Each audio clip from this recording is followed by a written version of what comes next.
It was a hard life, but at least it was a life. Things hadn't always been this rough for Stephanie Barringer. She wasn't born into the sex trade, wasn't trafficked as a child, wasn't molested or abused. But she had fallen on hard times. It started with a divorce, messy, often brutal. Steph thought she'd come out ahead, and for a short time she had. The courts had granted her full custody of Tracy, even though she hadn't held a real job in years. This wasn't her fault. She'd wanted to work, but her husband said that it wasn't necessary. He was old school, told her that it was her job to raise Tracy, his to make them feel safe and comfortable. He'd done more than that. Topher Barringer had bought a 5-bedroom home with a large backyard in one of the nicer areas of Orange County. It wasn't Hollywood big, but it was too big for them. And while Steph sometimes missed working, it was easy to fall into the sheltered lifestyle her husband provided for her and their only daughter. All the while, she remained adamant that she only had one hard and fast rule: no cheating.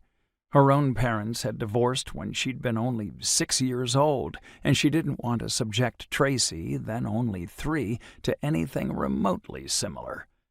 And her parents' divorce had been amicable. But Topher's old-school mentality extended to what he believed to be his patriarchal rights as well. Steph had ignored the first few signs of infidelity by telling herself that this was just her history as a child of divorced parents, making her paranoid. But the evidence soon became too great to dismiss. She'd challenged Topher on this, and he'd denied everything. A good liar was he, and for a time Steph believed him.